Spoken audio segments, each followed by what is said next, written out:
Our mind is a tremendous gift where it remembers vividly every experience and every information that comes our way. Well, this can be transformed into a phenomenal imagination, but if you lose control over your imagination, if you lose the discrimination as to what is imagination and what is reality, what is future, what is present and what is past, then your mind will become your greatest enemy. Most human beings are not suffering life, they're just suffering their memory and their imagination. What happened 10 years ago, they still suffer. What may happen day after tomorrow, they already suffer. This is not about life. This is about lack of control over two most fantastic faculties that human beings have, a vivid sense of memory and a fantastic sense of imagination. Do not worry about your future. If you do your present well, future will naturally blossom.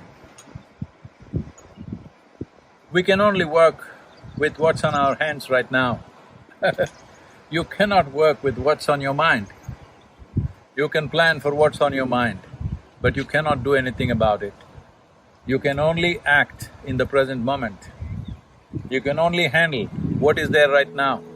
Those of you who too engrossed in your own thoughts and emotions, constantly being maybe on social media or something, I think you must get rid of your phone and take a walk in the forest. If it's not possible every day, at least 1 or 2 days in a month, you might get lost somewhere. Just be in nature all by yourself, walk, sit, observe. If you pay enough attention, you will see. You will be so enchantingly enamored by every little thing in the existence because the way a single ant is made is too much for you and your intelligence to grasp exactly how this is made.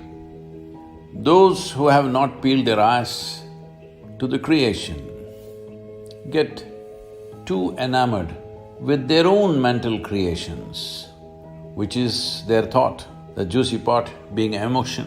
When your thought and your emotion becomes more important than the Creator's creation, that means you have become a perceptual tragedy. You have not realized the nature of life at all. We know many things, we can do many things, but we do not know anything in its entirety. So this is the nature of the existence.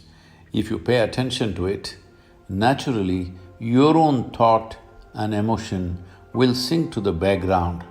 You can still enjoy them, but you know how insignificant it is. So it's very important that if you want to experience the multifarious dimensions of life, you have to be non-serious.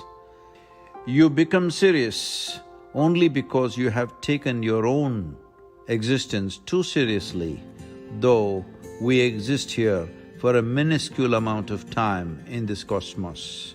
This is a vast cosmos. The very planetary system, the solar system in which we exist is a speck. In that, planet Earth is a micro speck. In that micro speck, the place you live or the city you live is a super micro speck. In that, you have become a big man or woman, and that's the reason why you're so serious about life. It's a brief amount of time that you have as life. In this, if you take yourself too seriously, you are one big joke. The secret of life is to see everything with a non-serious eye, but to be absolutely involved like a sport. So be a sport for life. If you want to be a sport for life, you have to be able to see that your existence is of consequence for the times in which we live, but not of eternal consequence unless you touch the eternal dimension of who you really are. It's such a brief life, only in doing what you truly care for will your life become worthwhile. If genuine involvement has to come in your life, for you to give yourself absolutely, you must be doing something that truly matters to you. It's important that you find that. When I say it's important to find that, you don't have to spend half your life looking for what is my passion. No, you just have to dig into this ability of you making everything yours. When everything is yours, this whole world is yours, this cosmos is yours. So when it is a part of you, if you involve yourself absolutely and constantly strive to create what matters to you, what you really care for, then your existence itself will be worthwhile. Not necessarily your actions, not necessarily what you achieve and may not achieve, but your very existence will be truly worthwhile, because just to breathe and be is a phenomenon. There is no greater phenomenon in life. If this is not worthwhile, what is?